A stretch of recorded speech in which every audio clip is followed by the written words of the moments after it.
उपस्थित सर्वपक्षीय लोकप्रतिनिधी, सर्वपक्षीय पदाधिकारी, पत्रकार मित्र आणि समाजामध्ये विविध क्षेत्रामध्ये काम करणारी, सामाजिक क्षेत्रामध्ये काम करणारी, त्याचबरोबर या देशाचं ऐक्य अबाधित राहावं, हा देश गेले 75 वर्ष भारतरत्न डॉक्टर बाबासाहेब आंबेडकर यांनी देशाला जे संविधान दिलं त्या संविधानारूपच गेली 75 वर्ष या देशाचा कारभार आणि हा देश चालत आला आणि पुढे देखील हा देश संविधानारूपच चालला पाहिजे अशा प्रकारचं ज्यांना वाटतं ते या ठिकाणी उपस्थित झालेली सर्वच या देशाचे भारतीय नागरिक बांधवांनो, भगिनींनो आणि सहकारी मित्रांनो, सुरुवातीलाच अतिशय कमी वेळामध्ये आपल्या सर्वांना या ठिकाणी निमंत्रण करण्यात आलं. मला वाटतं कालच सर्वांना निमंत्रण दिलं असेल संध्याकाळपर्यंत आणि त्या निमंत्रणावर आपण इथं आलात त्याबद्दल आपल्या सर्वांना मी धन्यवाद देतो. आपल्या सर्वांचे आभार मानतो. आपल्या सर्वांना या ठिकाणी निमंत्रित करण्याचं कारण एवढंच आहे की 16 एप्रिल ते 18 एप्रिल या 3 दिवसाच्या कालावधीमध्ये आपल्या देशाचं पार्लमेंट म्हणजे लोकसभा, या लोकसभेचं अधिवेशन झालं आणि या अधिवेशनामध्ये 3 कायदे पारित करायचे होते, पास करायचे होते, मंजूर करायचे होते. या एवढ्याच विषयाकरता हे विशेष अधिवेशन बोलवलं गेलं होतं. हे नेहमीचं रेग्युलर अधिवेशन नव्हतं आणि या अधिवेशनामध्ये 3 कायदे हे मांडले गेले.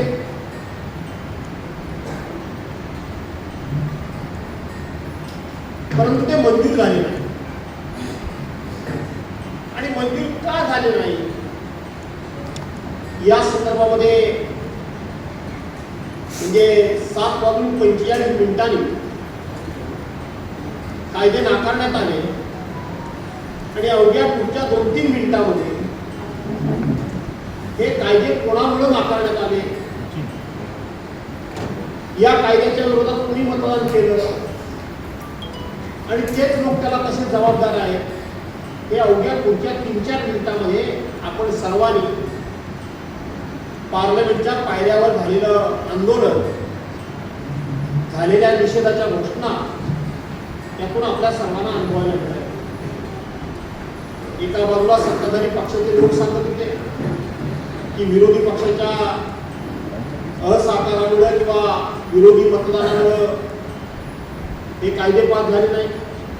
त्याच वेळेला लोकसभेच्या सभागृहाच्या बाहेर दुसऱ्या बाजूला सत्ताधारी पक्षाचे लोक उभे होते. ते काय सांगत होते?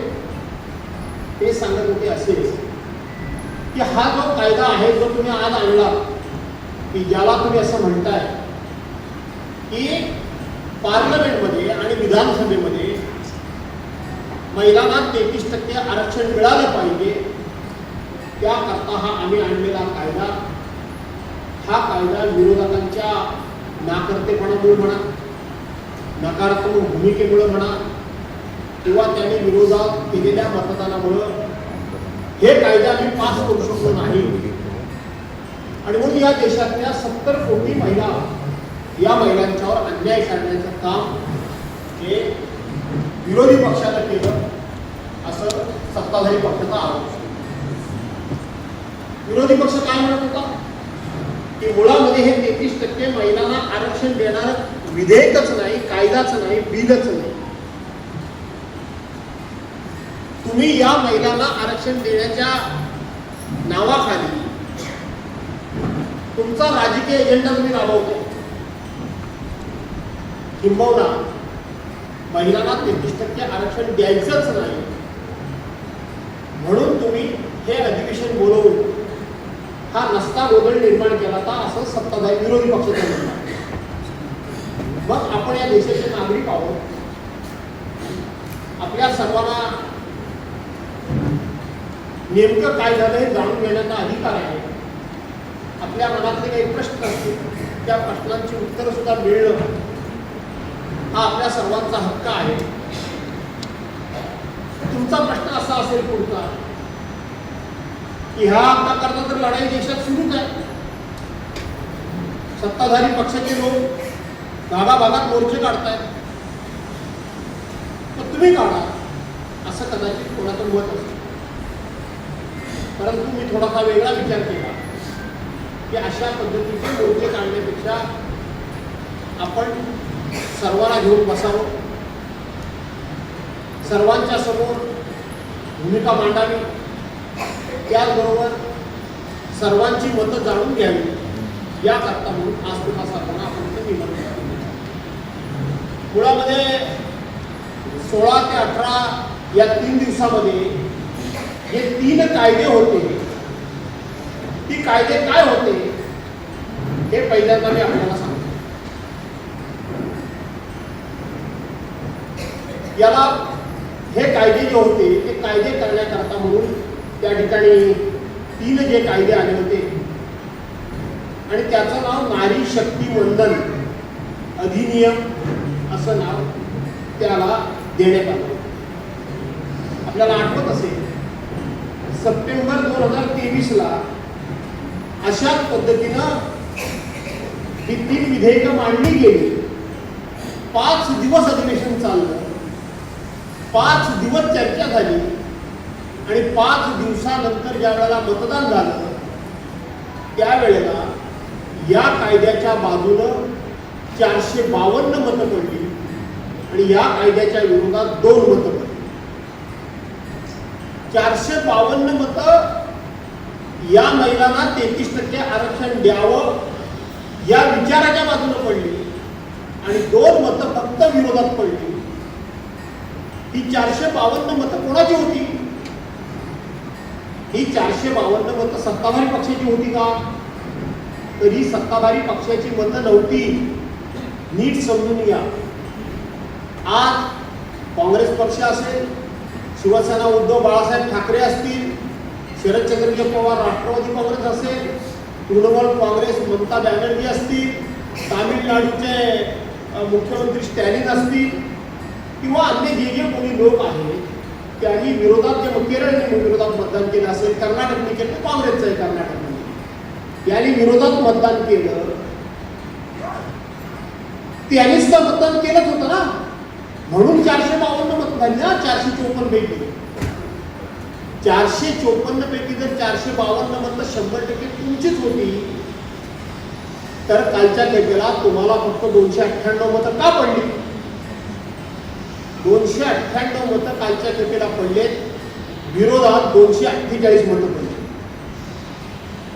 ज्यांनी या विधेयकाला विरोध केला त्यांच्या बाजूने 248 आणि सत्ताधारी पक्षाच्या बाजूनं त्या ठिकाणी 298 मतं पडली.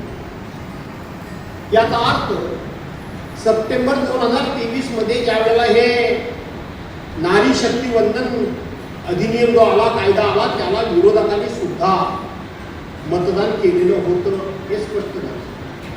मग आपल्या सर्वांना असं वाटते की कालच्या खेपेला केलं नाही, आता का नाही केलं मतदान? त्यावेळेला जर मतदान केलं तर आता का नाही केलं हा प्रश्न येतोच ना.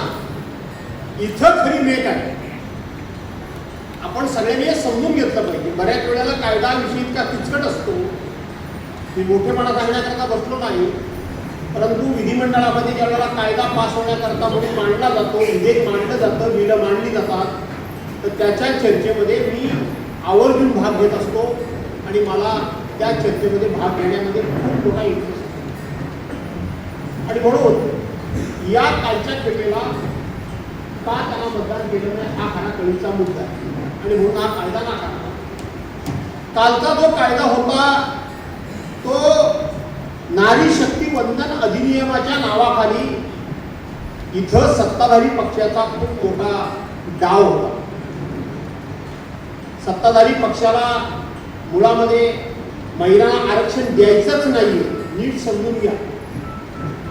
कायदा हा सप्टेंबर 2023 साली पास झाला.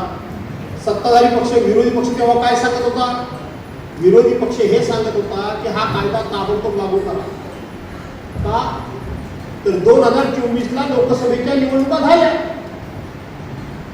2024ला लोकसभेच्या निवडणुका झाल्या त्यावेळेला लागू करा. तेव्हा सरकारने सांगितलं आता लागू करायचा नाही, 2029ला करायचं. म्हणजे 2024च्या निवडणुकीच्या अगोदर 2023ला आम्ही महिलांना आरक्षण देतोय हा मेसेज महिलांच्या मध्ये पाठवायचा आणि नाही म्हटलं तरी महिलांचं पाठबळ मिळवायचं, मतदान मिळवायचं हा डाव होता. पण तरी सुद्धा विरोधी पक्षाने त्याच्या बाजूने मतदान केलं. याचा अर्थ विरोधी पक्षाला महिलांना आरक्षण द्यायचं होतं. आणि असं नाही म्हणाले की 2024ला लागू होणार नसेल तर 2023ला कशा करता विधेयक आणलं, असं ते नाही म्हणाले. याचा अर्थ विरोधी पक्षाला त्यांना आरक्षण द्यायचं होतं हे स्पष्ट होतं. हे काही लपून राहिलेलं नाही. मग सरकारनं 2029ला आम्ही हे लागू करू का करू? उत्तर तर द्यावीच लागतात ना. त्याने असं सांगितलं की 2029च्या पूर्वी आपण जनगणना करू आणि जनगणना करून आपण त्या ठिकाणी मतदारसंघाची पुनर्रचना करू आणि मतदारसंघाची पुनर्रचना करून त्यावेळेला महिलांच्या त्या मतदारसंघाच्या संख्येमध्ये आपण महिलांना आरक्षण देऊ. ओके, ऑलराईट, काही विरोध असायचं कारण नाही. जनगणना करण्याचं सरकारनं जाहीर केलंय. 2027ला आम्ही जनगणना करणार. तू हा सुप्रीम मध्ये लावलेच नाही काय कागद? 2027ला तू इथे आलास मला मदतीचं बरोबर. 2027ला जनगणना आम्ही करणार असं सरकारने सांगितलं. करा. सरकारला विरोध कुणी केला? कुणी केलेला नाही. आता हा जनगणना प्रकार काय आहे जरा थोडा विस्तारानं सांगतो. ऐकताय ना का कंटाळा तुम्ही? आता ऐका. आपल्या देशामध्ये पहिल्यांदा जनगणना कधी झाली तर 1872 साली झाली. 1972 नाही, मी बरोबर बोलतोय. 1872ला ज्या वेळेला जनगणना झाली, 1872ला जेव्हा जनगणना झाली त्यावेळेला इंग्रज होते आणि त्यावेळेला जी जनगणना झाली ती अशी झाली की वेगवेगळ्या प्रांतामध्ये वेगवेगळ्या वेळेला जनगणना झाली, एकाच वेळेला झाली नाही. त्याच्यानंतर एकत्रितपणे जनगणना ही 1882 साली झाली. मला प्रॉब्लेम काय, मी लिहून घेतलेलं असतं म्हणजे मला लिहून ते वाचता येईल. 1882 साली झाली ती जनगणना, लक्षात घ्या. आणि 1882 पासून 2011 पर्यंत न चुकता दर 10 वर्षांनी आपल्या देशाची जनगणना होत आली. सेन्सस ज्याला म्हणतात तो घेण्यात आला, जनगणना करण्यात आली. 1882 ते 2011. स्वातंत्र्य मिळण्यापूर्वी आपल्या देशामध्ये 8 वेळा जनगणना झाली आणि स्वातंत्र्य मिळाल्यानंतर आताची जनगणना होईल ती 8वी. अशी 16 वेळा जनगणना आपल्या देशाची होणार आहे. मग ह्या जनगणनेचं नोटिफिकेशन निघालंय, याचा कार्यक्रम निघालाय.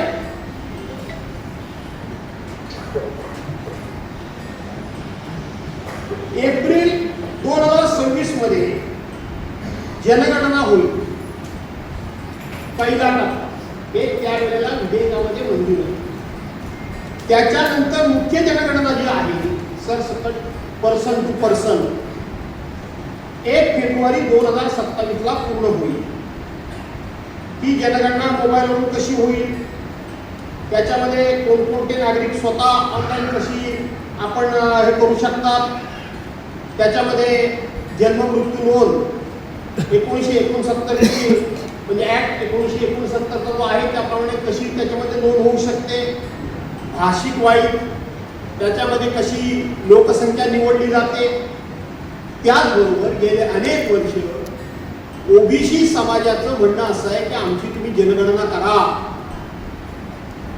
याच्यावर आपल्या देशामध्ये अनेक आंदोलनं झाली, राज्यामध्ये झाली आणि सरकारनं त्याच विधेयकामध्ये हे कबूल केलेलं आहे की आम्ही जनगणना त्यावेळेला ओबीसीची सुद्धा करू. ओबीसीची जी पण जनगणना आम्ही करू हे त्यावेळेला सरकारने कबूल केली. मग आता नारीवंदन कायदा नवीन आणून 33% आरक्षण देणं हा विषय आला कुठे? त्याला विरोध कोणी केला? पुढचा मुद्दा असा आहे की आपल्या देशामधल्या खासदारांची आता संख्या 543 आहे, ती 850 होणार आणि त्याच्या 33% महिलांना आरक्षण मिळणार. त्याला विरोधकांनी केला. हा दुसरा कळीचा मुद्दा, बरोबर आहे. अरे पण हे 850 खासदार ही संख्या कोणी ठरवली? ही संख्या ठरवली कोणी? ही संख्या ठरवली कोणी? याचं सूत्र आपली जी घटना आहे देशाची, ज्याला डॉक्टर बाबासाहेब आंबेडकरांची घटना आपण म्हणतो, त्या देशाच्या घटनेमध्ये सूत्र ठरलेलं आहे की मतदारसंघाची रचना कशी असावी. याचं सूत्र पद्धतशीरपणे ठरलेलं आहे. 2009 साली डिलिमिटेशन झालं, मतदारसंघाची पुनर्रचना झाली, पण त्याचं सूत्र ठरलेलं होतं ना, त्या सूत्रानुसार ठरायला पाहिजे.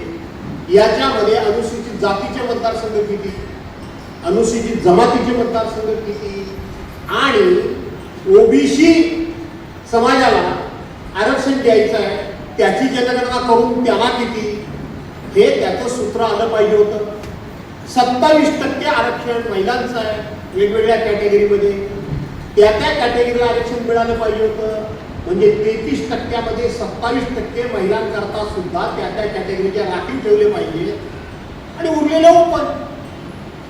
असं सूत्र जे आहे ते 8.5 पुढे. हे 850 मतदारसंघ आले कुठून? या मतदारसंघाची रचना करायची कोणी? या मतदारसंघाची रचना सरकारने ठरवलं की 850 मतदारसंघ आम्ही करणार. तुम्हाला हे पुन्हा समजून घेतलं पाहिजे नागरिक म्हणून की अशा पद्धतीनं मतदारसंघ ठरवण्याचा अधिकार सरकारला नाही. हा मनमानी कारभार झाला, ही एकाधिकारशाही झाली, ही हुकुमशाही झाली. आम्ही म्हणतो म्हणून एवढे मतदारसंघ, आम्ही म्हणतो. आम्ही कोण? आम्ही हे राज्यकर्ते. याचा अर्थ आम्ही ह्या राज्याचे, हे देशाचे विश्वस्त आहोत. आम्ही मालक नाही. We are trustee. आम्ही मालक नाही, आम्ही विश्वस्त आहोत. आम्हाला जे वाटेल ते आम्ही करावं आणि लोकांनी ते स्वीकारावं. हे जे सध्या सुरू आहे ते चुकीचं आहे आणि म्हणून 850 मतदारसंघ भारताची जनगणना हे करण्याकरता म्हणून महाराष्ट्र देशाच्या केंद्र शासनाच्या गृह खात्याला एक विशिष्ट भाग आहे, विशिष्ट विभाग आहे, विशिष्ट विभाग आहे की ज्याला भारताचे जनगणना आयुक्त यांच्या कार्यालय, म्हणजे भारताचे जनगणना आयुक्त जनगणना कुणी करायची तर त्याचं आयुक्तालय आहे आणि त्याच्या सगळी सूत्र आज माझ्या हातामध्ये आहेत. म्हणजे त्याचं सूत्र नियम काय आहे हा सगळा आता माझ्या हातामध्ये आहे. ज्यांना कोणाला पुढे प्रश्न विचारायचं माझं बोलल्यानंतर तो विचारा, लिहून ठेवा काही प्रश्न विचारायचे असतील तर. आणि म्हणून 850 मतदारसंघ आणि आम्ही महिलांना त्याचं प्रतिनिधित्व एवढं देणार कशाच्या आधारे?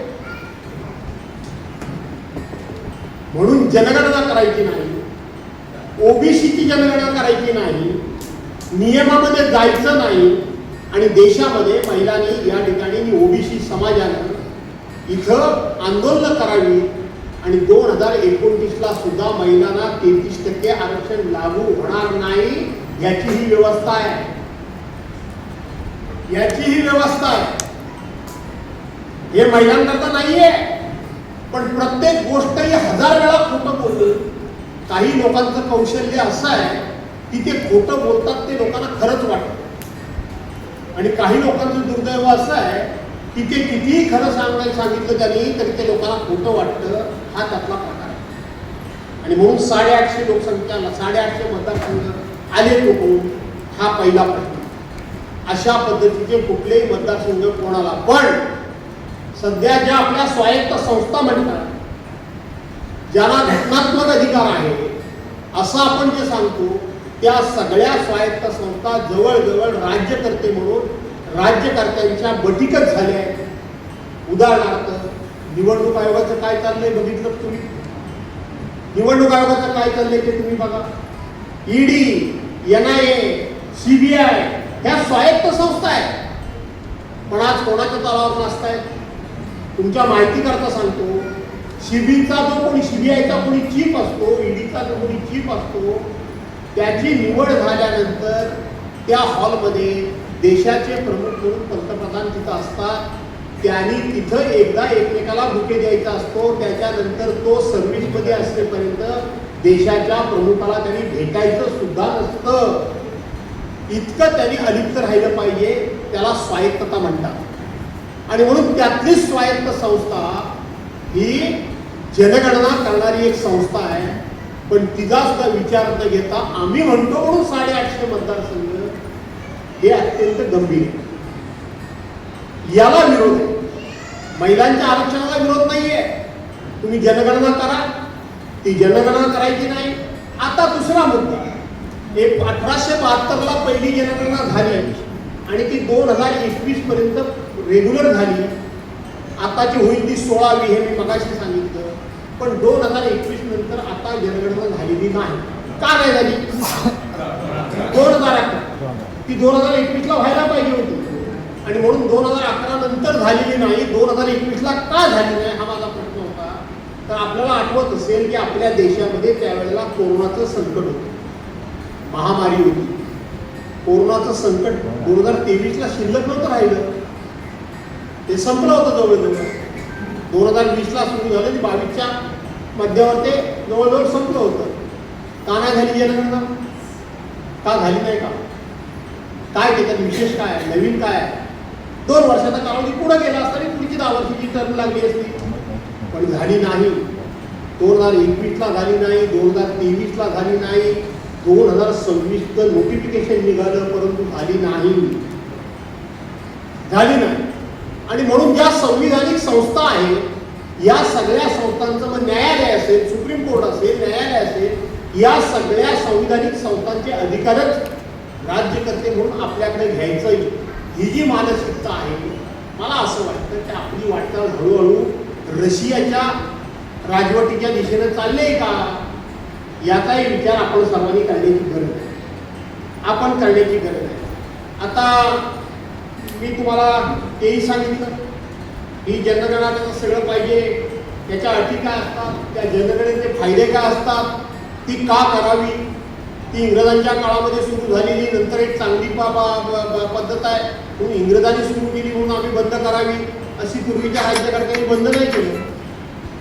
त्याचे अनेक फायदे आहेत, त्याची गरज आहे या जनगणनेची. आता प्रत्येक योजना, प्रत्येक योजनेचा लाभ, प्रत्येक माणसाची माहिती या जनगणनेच्या माध्यमातून आपल्याला मोठ्या प्रमाणामध्ये मिळू शकते. आणि राज्याचा, देशाचा, जिल्ह्याचा, तालुक्याचा आणि गावाचा विकास करण्याकरता म्हणून हे जे काही सूत्र ठरतं लोकसंख्येवाईज, त्याचा उपयोग खूप मोठ्या प्रमाणामध्ये या जनगणनेचा होतो. आर्थिकदृष्ट्या त्याचे अनेक फायदे आहेत, तेही मी तुम्हाला पाहिजे तर नंतर सांगेन. आता तिसरा मुद्दा, की काय एक झाला, नारी वंदन झाला.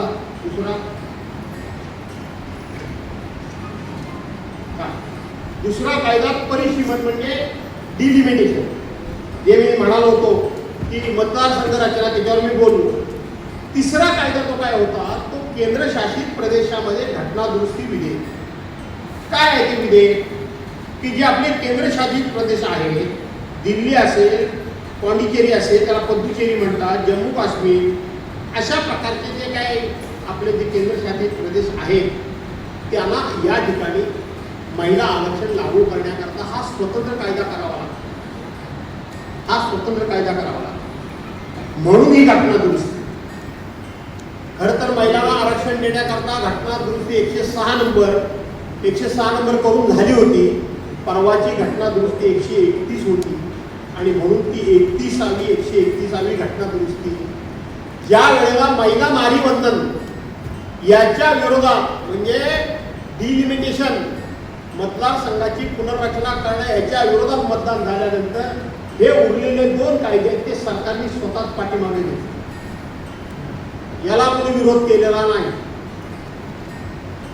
केंद्रीय कायदा मंत्री आणि संसद कार्यमंत्री किरण रिजिजू यांनी स्वतः ते घेतले कायदे मागे. याला विरोधकांनी विरोध केलेला नाही. मग जर तुम्हाला खरोखर 3 कायदे पास करून घ्यायचे तर हे 2 कायदे मागे का घेतले? याचा अर्थ महिलांच्या आरक्षणाखाली एक नवा खेळ, नवा डाव खेळण्याचा इथे या ठिकाणी सरकारचा हेतू होता, तो सक्षम झाला नाही.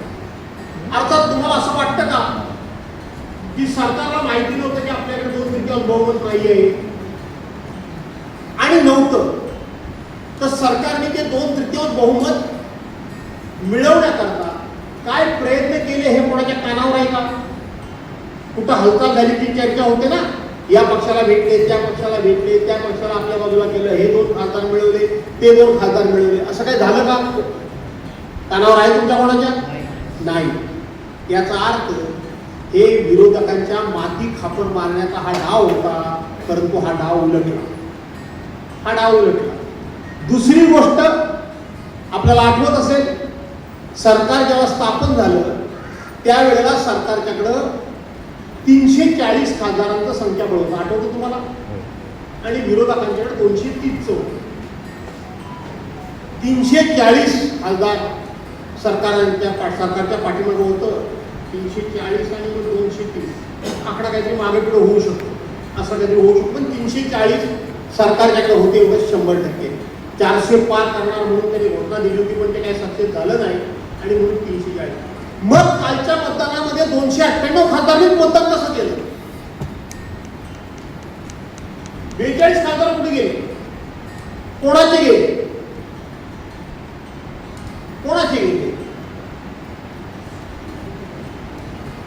298 लोकांनी केलं. खरं आहे का कुठं आहे?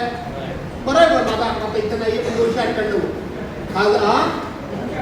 हा 298 लोकांनी केलं. तर मग सरकारमधले 42 खासदार कुठे गेले?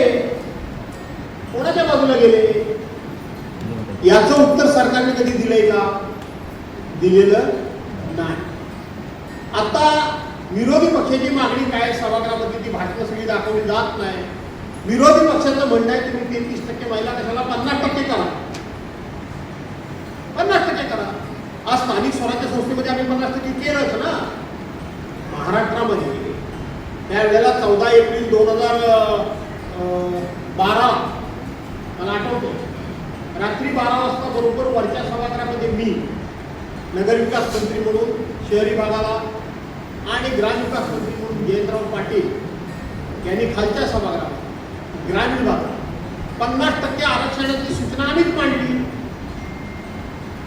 देशाच्या 1992 साली 73व्या घटना दुरुस्तीमध्ये 33% आरक्षण महिलांना कुणी दिलं? कोणाचं सरकार होतं? तुमचं होतं? तुमचं नव्हतं. दिलं. तुम्ही 50% द्या. अर्थात आणखीन एक गोष्ट सांगितली जाते की महिलांना 33% आरक्षणाकरता हे पहिल्यांदाच प्रयत्न झाला. साफ खोट आहे. यापूर्वी 5 वेळेला हे विधेयक समोर आणलं होतं. काय म्हणजे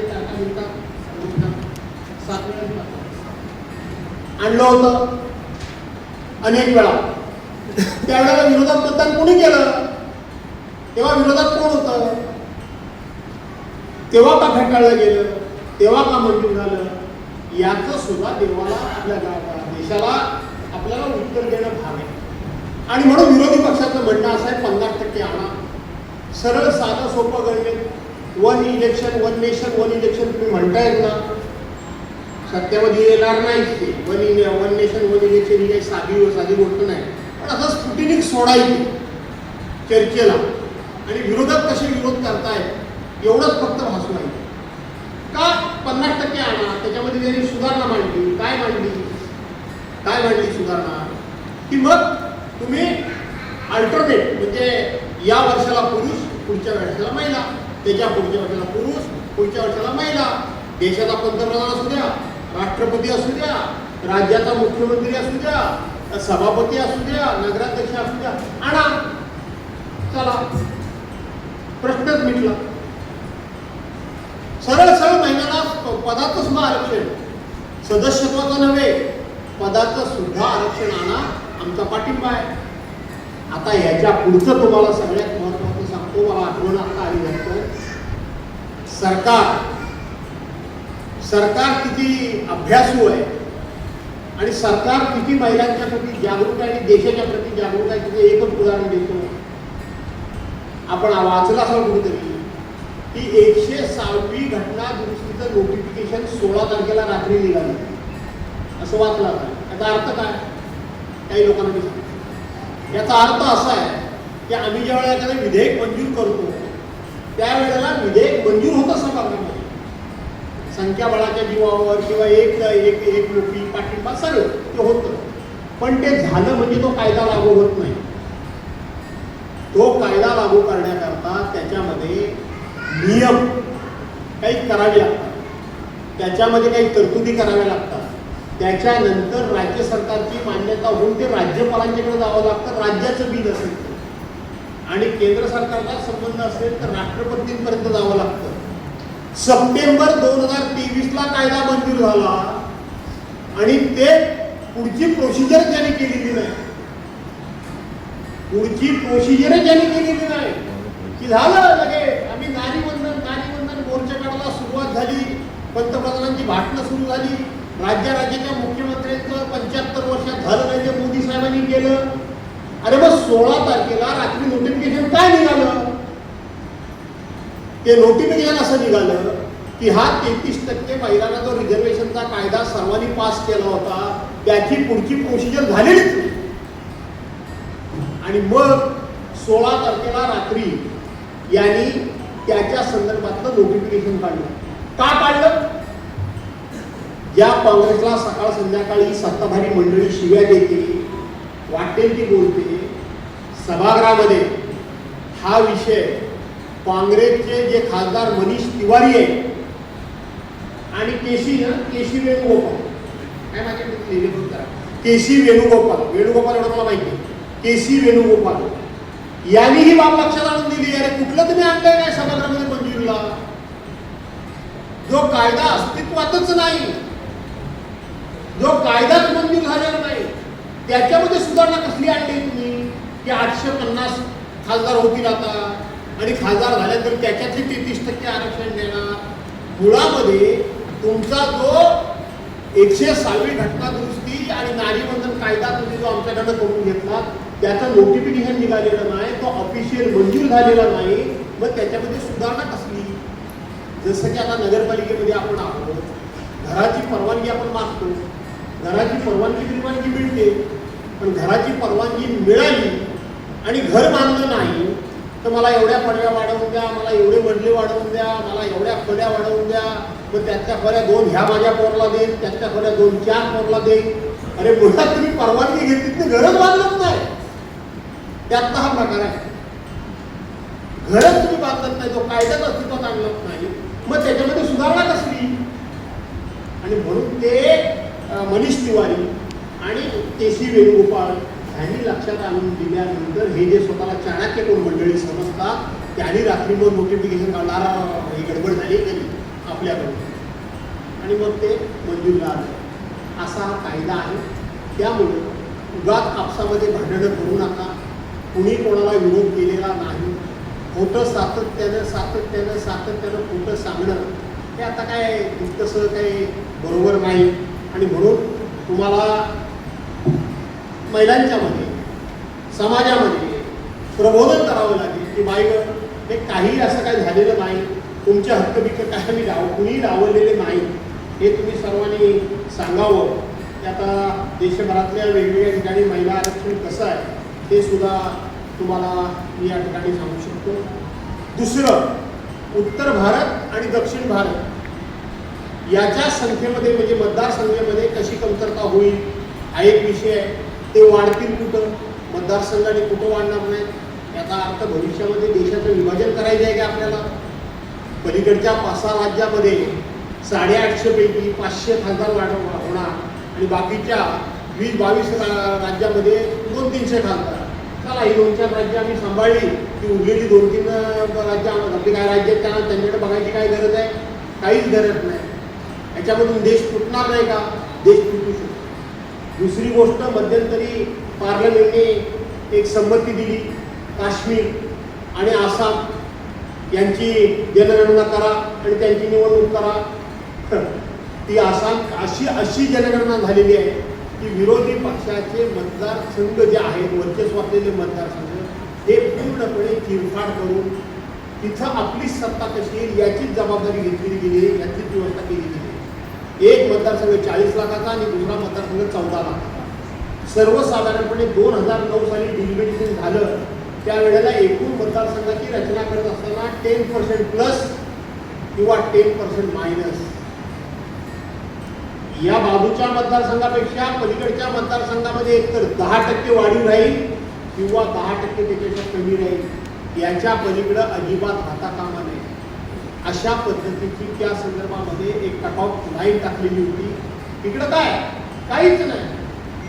आणि म्हणून या सगळ्या गोष्टी आहेत त्या तुमच्यापर्यंत पोहोचवाव्या आणि तुम्ही सर्वांनी त्या लोकांपर्यंत पोहोचवून कारणाशिवाय वेगवेगळे सध्या जगामध्ये बघतोय आपण, ह्या देशाच्या विरोधात तो देश, त्या देशाच्या विरोधात तो देश, मग आपल्या देशात ह्या राज्याच्या विरोधात तो राज्य, ह्या धर्माच्या विरोधात तो धर्म, ह्या पक्षाच्या विरोधात तो पक्ष, या जातीच्या विरोधात तो जात.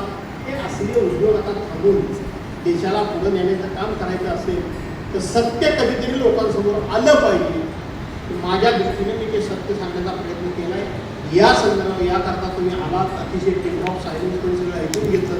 माहिती सोय केली माहिती, तर तुम्हाला या संदर्भामध्ये कोणाला काय प्रश्न विचारायचे असतील उत्तर देतो. धन्यवाद. आमदार साहेब, माझा एक प्राथमिक प्रश्न आहे.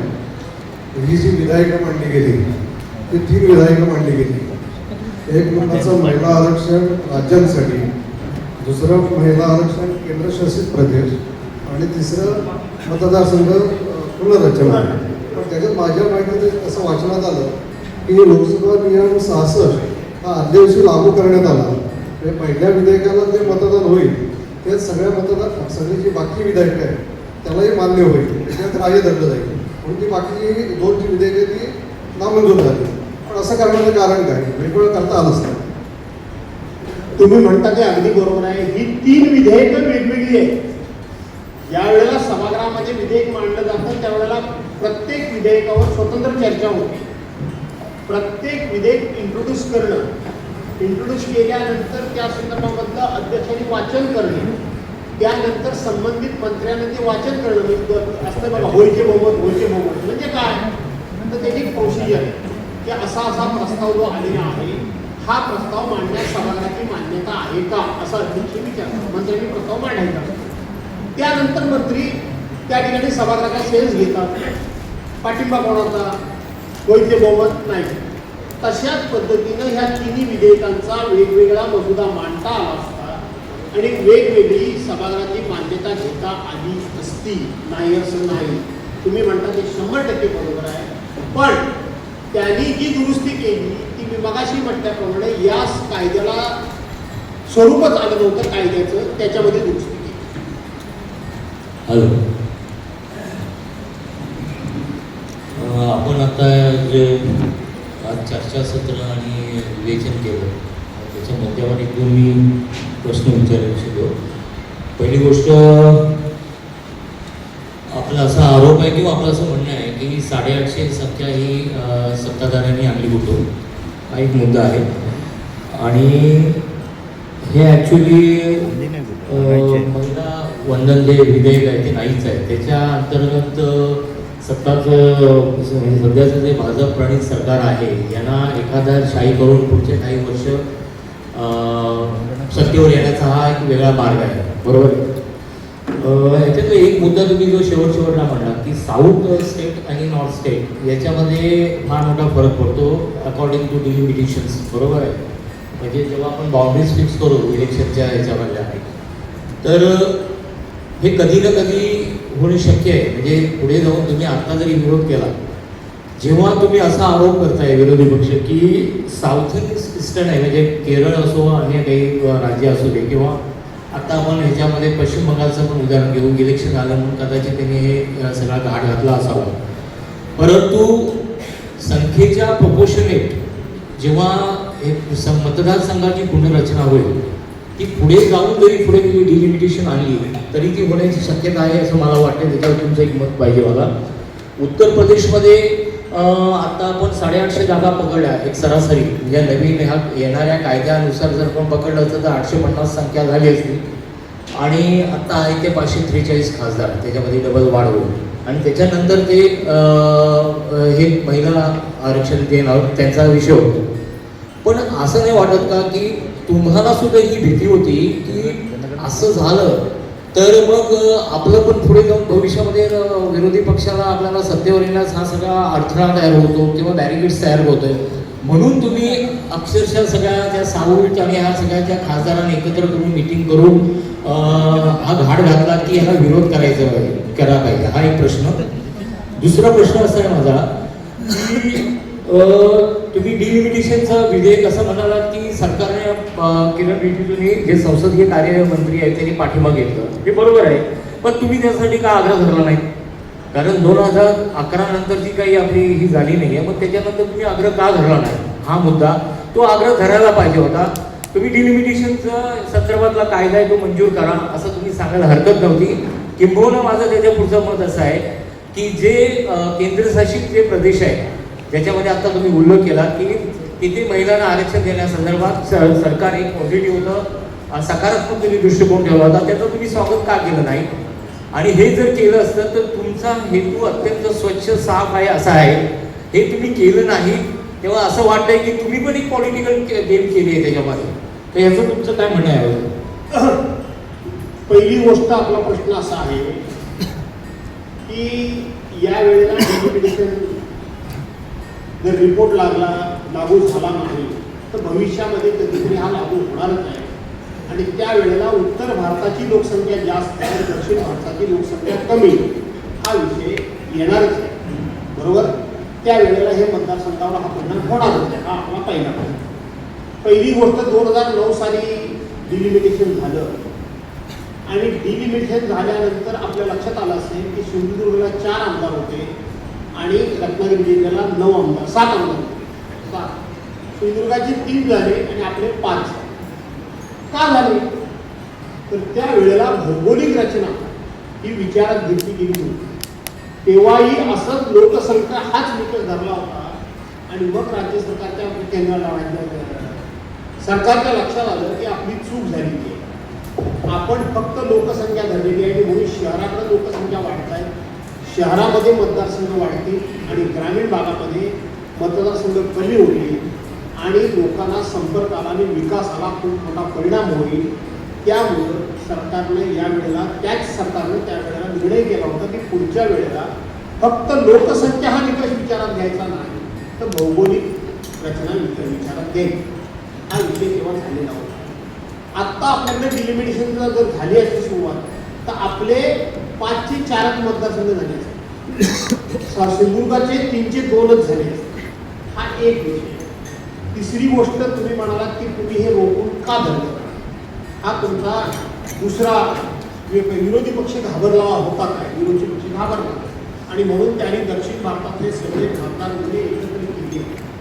मी मगाशीच सांगितलं की 850 खासदार होणार, ही संख्या आली कशावरून?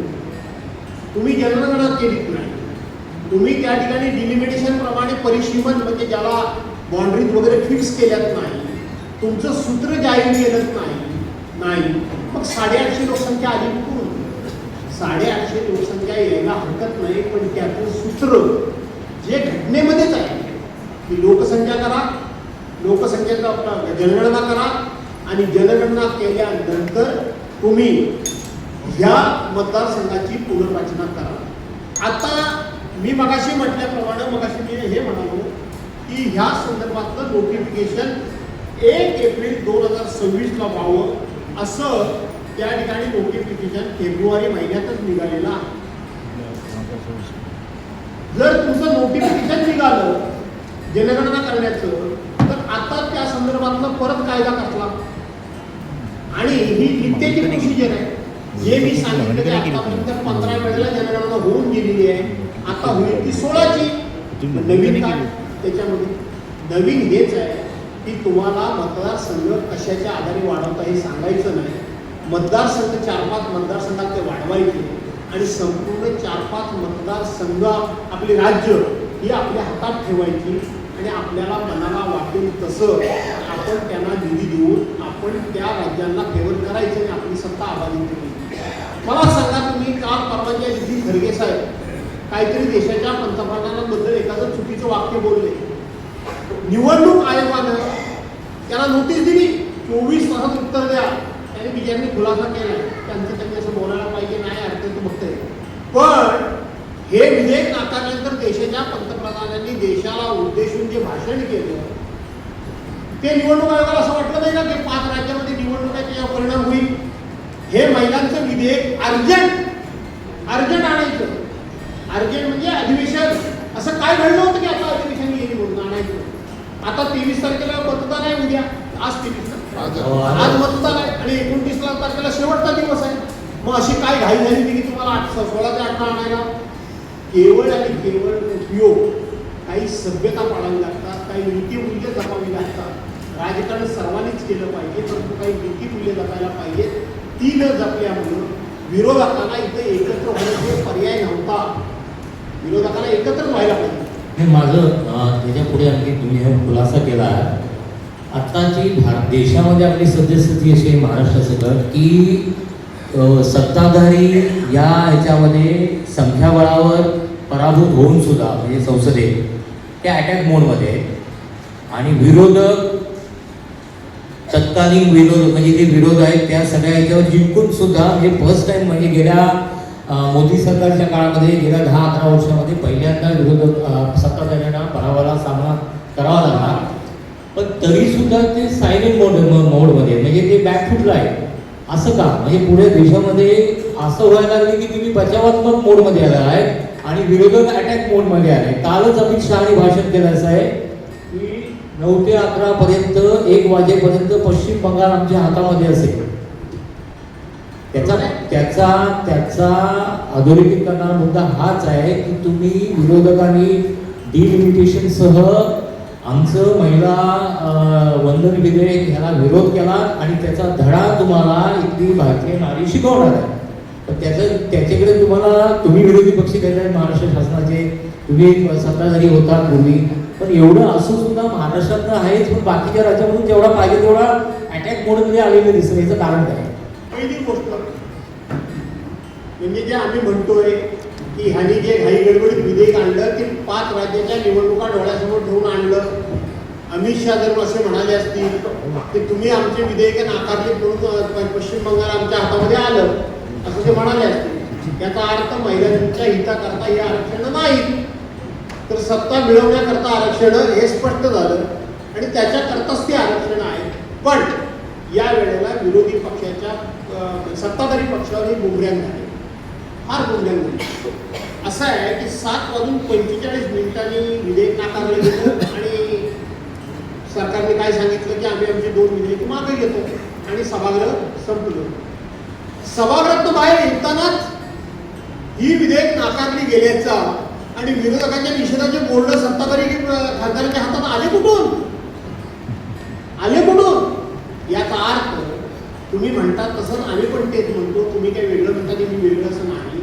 5 राज्याच्या निवडणुका डोळ्यासमोर ठेवून हे विशेष अधिनियम घेतलं गेलं आणि त्याच्यामध्ये हे कायदे पारित होऊ नयेत अशी सरकारचीच इच्छा होती ते त्यांच्या इच्छेप्रमाणे झाले नाही. त्याचं राजकीय भांडवल त्यांनी केलेलं आहे आणि म्हणून 2029 साली सुद्धा हे महिलांना आरक्षण मिळू नये ही सरकारची मानसिकता 2023 साली होती, तीच आज आहे. याच्यापेक्षा वेगळं काही नाही. जरी ही हो एक मिनिट हा बरोबर. तुम्ही कायदेशीर पद्धतीने व्यवस्थित मांडणी केली. 850 हा आकडा आणण्यासाठी नेमकी कायद्यामध्ये काय तरतूद आहे हा एक मुद्दा महत्त्वाचा. आणि दुसरं, विरोधक म्हणजे मुख्यमंत्री असं म्हणतात की माझ्यासोबत डिबेट करायला या, मी कुठल्याही मंचावरती या संदर्भात डिबेट करायला येईन, पण तो व्यक्ती माझ्या तोडीचा असावा असायला पाहिजे असा त्यांचा आग्रह आहे. नेमकं विरोधक पण या संदर्भात तुटून पडलेत आणि सत्ताधारी पण तुटून पडलेत. काय उत्तर असेल या दोन प्रश्नांचं? पहिला प्रश्न तुमचा काय की 850 गृह विभागाचा दाखला मगाशी दिला हो त्याच्यामध्ये आहे माझ्यासमोर त्याचं. नेमकी ती तरतूद काय आहे, ते कोण करू शकते? ती तरतूद ही आहे मी मगाशी सांगितल्याप्रमाणे की केंद्र सरकारच्या गृह मंत्रालयाच्या अंडर तो विभाग आहे आणि त्या विभागानं हे सगळं त्या संदर्भातलं ही जी मतदारसंघाची पुनर्रचना करायची आहे त्या संदर्भातली संपूर्ण जबाबदारी घ्यायची आहे. भारताचे महारजिस्ट्रार व जनगणना आयुक्त कार्यालय यांच्या वतीनं मी जनगणना 2027 मधील सर्व प्रगणन पर्यवेक्षक तसे इतर सर्व जनगणना अधिकारी यांचे स्वागत करतो. मी जे मगापासून सांगतोय की जनगणनेचं नोटिफिकेशन निघालेलं होतं तरी सुद्धा सरकारनं अधिवेशन बोलवायचं काही कारण नव्हतं. हे सरकारचंच नोटिफिकेशन माझ्या हातात आहे आणि ते मी म्हटल्याप्रमाणे इथं खाली लिहिलंय त्यांनी मृत्युंजय कुमार नारायण म्हणजे तो अधिकारी त्यांनी आपलं पद दिलंय भारताचे महारजिस्ट्रार व जनगणना आयुक्त. याचा अर्थ हे काम सरकारी अधिकाऱ्यांकडनं करायचं नसतं. 850 मतदारसंघ आपल्या हाताखालचे अधिकारी नेमायचे आणि मला पाहिजे तसे करायचे. हा जी काही सरकारचा विचार होता तो सरकारचा विचार कायद्यामध्ये घटनेचे कलम 244 त्याच्यामध्ये या आयोगाची रचना कशी करावी हे स्पष्टपणे लिहिलेलं आहे आणि या आयोगानं सगळ्या कलेक्टरना पाठवलेलं हे नोटिफिकेशन हे अजून कलेक्टर लोकांनी बाहेर कुठेही डिस्क्लोज केलेलं नाही. पण केंद्र सरकारच्या वेबसाईटवरून आपण हे काढलं. काय नेमका प्रकार आहे कारण तुमच्याकडे लोक प्रश्न विचारणार आणि म्हणून तो अधिकार सरकारला नाही या आयोगाला आहे.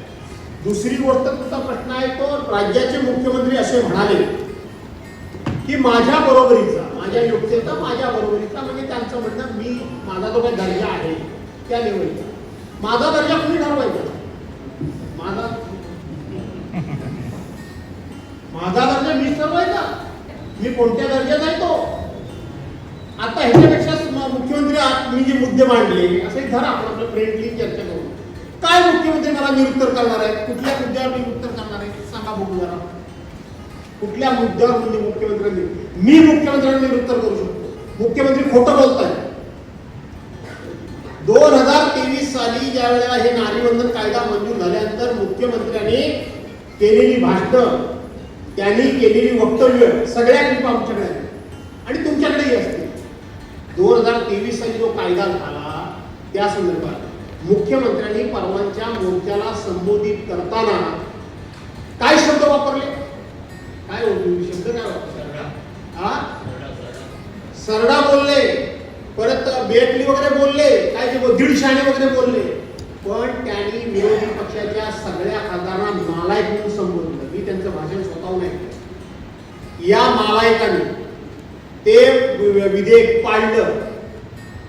मुख्यमंत्री तुम्ही दुसऱ्याला तत्वज्ञान सांगता स्वतः तुम्ही तुमचे फार मोठं मी माझ्या योग्यतेचा म्हणून सांगता. त्या पार्लमेंटमध्ये महिलांपासून जुने जाणते अनेक लोक बसलेले आहेत वयस्कर वगैरे. काय कुमार बॅनर्जी बोलायला उभे राहिले तर देवेंद्र फडणवीस त्यांना पुढे पडतील. काय जर मनोज झा बोलायला उभे राहिले तर देवेंद्र फडणवीस त्यांना पुढे पडतील. काय प्रियंका गांधी मी तुमचा राहुल गांधी बद्दल रोज आक्षेप असतो आम्ही सोडतो. प्रियंका गांधी बोलायला लागल्या तर तुम्ही त्यांना पुढे पडाल. गौरव गोगोई काय बोलले तेवढ्या दर्जाचं भाषण केलं गौरव गोगोई. ऐका जरा कुठे आहात तुम्ही स्वतःला काय समजता. म्हणून मी म्हटलं की आम्ही माझी पात्रता कुणी ठरवायची, माझी योग्यता कुणी ठरवायची? आता दुसरी गोष्ट काय म्हणाले त्या त्यांच्या तो कोणत्या माजी अध्यक्ष आमदार म्हणत का आहेत अध्यक्ष मला माहित नाही, ते काय म्हणाले की ते सुप्रियाताई म्हणाल्या की मी यायला तयार आहे. तेव्हा त्या काय म्हणाल्या की तुम्ही नाही, देवेंद्रजींच्या योग्यतेचे पवार साहेब जर म्हणाले, त्यांनी जर विनंती केली की देवेंद्रजी तुम्ही माझ्याबरोबर चर्चेला या तर मी येईल. का पवार साहेब 1967 साली पहिल्यांदा आमदार झाले, 16 वेळा ते निवडून आले, 4 वेळा ते मुख्यमंत्री झाले, ते देशाचे संरक्षण मंत्री झाले, ते देशाचे 10 वर्ष कृषी मंत्री होते, ते बीसीसीआयचे अध्यक्ष होते, ते आयसीसीआयचे अध्यक्ष होते, ते विरोधी पक्ष नेते राज्याचे पण होते आणि देशाचे पण होते. आता कशी काय बरोबरी कोणाची कोणी करायची, कोणाची कोणी बरोबर करायची? ही पळवाट आहे. ऐकलं काय म्हणतात मनोज, ही पळवाट आहे. बोलताना बोलले मुख्यमंत्री की कुणी पण चर्चेला या, पण त्यांना लक्षात आलं की आपण हे अडचणीत आहोत, त्यामुळे मग माझ्या योग्यतेचा, आता तुमच्या योग्यता कुणी कोणाची ठरवायची एवढा तुम्ही साहेब, ही जी विधेयक संदर्भात आपण सांगितलं, ही विधेयके मांडून सुद्धा ती लोकांपर्यंत जर पोहोचली नाही तर आपण या संदर्भात रस्त्यावर उतरून आंदोलन करणार की कायदेशीर लढा देत राहणार? आणि दुसरा प्रश्न आहे की या प्रलंबित विधेयकांमुळे राज्याच्या किंवा देशाच्या विकासावर नेमका परिणाम काय होणार आहे? असं आहे की याच्यामध्ये एक सूत्र असं मांडलं जातं. पहिली गोष्ट महिलांना आरक्षण द्यावं की न द्यावं, तर दिलं पाहिजे. आता हे फार काळ टाळता येणार नाही. हा जगामधला पहिला देश आहे की ज्या दिवशी हा स्वतंत्र झाला देश आणि मतदान सुरू झालं, पहिल्या दिवशी स्त्री पुरुषांना एकत्रितपणे मतदानाचा हक्क देणारा हा पहिला देश आहे. अमेरिकेसारखा प्रगत देश 150 वर्षानंतर महिलांना अधिकार देतो मतदानाचा, महिलांना अधिकार नव्हता. पहिला हा देश आहे की वयाच्या 18व्या वर्षी 21 वरून 18 वर्ष तरुणांना मतदानाचा करणारा हा देश पहिला आहे. पहिले या देशामध्ये राज्यकर्ते असे आहेत की महिलांचा सन्मान करणं. ज्या काँग्रेसला आपण शिव्या देत होते, मी काँग्रेसची बाजू घ्यायला तर बसलेला नाही, मी सर्वपक्षीय लोकांना बोलवले. त्याच काँग्रेसनी 100 वर्षापूर्वी सरोजिनी नायडू नावाची महिला त्यांच्या पक्षाचे राष्ट्रीय अध्यक्ष केली. 100 वर्षापूर्वी ती अॅनी बेझंट ना, बरोबर. 100 वर्षापूर्वी काँग्रेसने त्यांना अध्यक्ष केलं. त्यांना तुम्ही म्हणता की महिलांचा तुम्ही सन्मान करत नाही. देशाच्या पहिल्या पंतप्रधान महिला काँग्रेसने केल्या, देशाच्या पहिल्या राष्ट्रपती महिला काँग्रेसने केल्या, देशाच्या पहिल्या लोकसभेच्या अध्यक्ष काँग्रेसने केल्या, देशाचे पहिले मागासवर्गीय राष्ट्रपती के नारायणन हे काँग्रेसने केले. पण आपण काही कबूलच करायचं नाही. तरुण पिढीच्या समोर खोटच प्रत्येक गोष्ट पसरवायची. थोडस काँग्रेस पक्ष पण एका निराळ्या विचारामध्ये गेला, मस्तीत गेला म्हटलं तर सुमतीताई रागवती माझ्यावर, परंतु त्याने त्या वेळेला याचा प्रतिवाद करला होता. हा प्रतिवाद केला नाही, तो प्रतिवाद करला होता. बाळू, तुमचा प्रश्न मोर्चे काढा काय आंदोलन करायला? खरं सांगू का, विध्वंसक कृती मी माझ्या आयुष्यामध्ये कधी फार केली नाही. आम्ही मोर्चे आंदोलन काढली पण फार कमी. माझ्याकडे एवढी कॅपॅसिटी आहे की मला जर संधी मिळाली तर मी एकटा या सर्वांना कायदेदृष्ट्या करू शकतो. आज सुद्धा मगाशी म्हणाले विरोधी पक्ष सतीशराव म्हणाले, बरोबर आहे, आमची कामगिरी आहे चांगली म्हणून आम्हाला लोक कौतुक करतात. पण माझ्यासारख्या कार्यकर्त्याला जर बघितलं तर मला स्वतःचा विधानसभेचा कार्यकर्ता, विधानसभेतला मला तुम्ही आता तुम्हाला मी सांगतो, परवाच्या दिवशी गेल्या अधिवेशनमध्ये तुम्ही पण विचार करा, लोकसभेचे अध्यक्ष ओम बिर्लांवर अविश्वासाचा ठराव आणला गेला. बरोबर आहे, काय सर्वांनी खिल्ली उडवली, काय की काँग्रेस पक्षाकडे बहुमत नाही, तो फेटाळला गेला, त्याची चेष्टा झाली, टिंगलटवाळी झाली वगैरे. त्यांना काय माहित नाही आपल्याकडे लोकसंख्या माहिती, त्यांना माहिती आहे, तो करणार काय? जर अध्यक्ष बोलूच देत नाही, प्रत्येक गोष्टीमध्ये बंद करतात, ऑथेंटिकेशन मागतात. माझ्या इतके वर्षाच्या अभ्यासामध्ये ते लोकसभेमधलं ऑथेंटिकेशन काय ते मला जाऊन शिकून घ्यायचे. आज विधानसभेमध्ये आमचे राहुल नार्वेकर अध्यक्ष म्हणून ते योग्यतेचेच नाही, हे मी ऑन कॅमेरा बोलतोय तुमच्या. त्याने आपल्या महाराष्ट्राची जी वैचारिक परंपरा होती ती धुळीस मिळवली. मी स्वतः त्यांना अनेक वेळा भेटून सांगितलं की इतकं बहुमत असलेलं सरकार पहिलं आहे, उठसूट सरकारची बाजू तुम्ही घेऊ नका. चांगले काही निर्णय नियम चांगल्या प्रथा तुम्ही पाळा. काही करायचं नाही. सरकारच्या हा दावासारखा असा बोलू नका. याच तुम्हाला सांगतो, संख्येनं जर आम्ही कमी असलो तर जी काँग्रेसच्याकडे सभ्यता होती ना, की विरोधी पक्षाचं ऐकून घेणं, विरोधी पक्षाची मतं ऐकून घेणं, विरोधी पक्षाचं म्हणणं काय असेल ते त्याला पुरेपूर मांडून देणं, तेवढं जरी मला मांडून दिलं ना तरी मी एकटा ह्याला भारी आहे. एकटा ह्याला भारी आहे. तुम्हाला बोलून द्यायचं नाही, शब्दच काढून द्यायचं नाही. एक शब्द काढला. आज अशोक खराब प्रकरण आज किती गाजतंय. माझ्यासारख्या माणसाला 36 सेकंद फक्त बोलू दिलं. वास्तविक हे जर त्यांचं सरकार असतं किंवा विरोधी पक्षात असते तर इतके बोलले असते, इतके बोलले असते, इतके बोलले. बोलून द्यायचं. म्हणजे आम्ही पण काँग्रेसला निम्न आयुष्य शिवाय जगतच घालू राजकारणामध्ये. पण आम्हाला आता कळतो की काँग्रेसच्याकडे काय सभ्यता होती.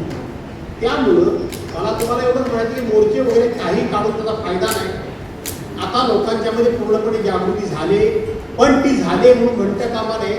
हे आता आपण जे बोलवले ते थिंक टँक बोलवले, ह्यांनी लोकांच्या मध्ये जाऊन बसलं पाहिजे, ह्यांनी लोकांशी बोललं पाहिजे.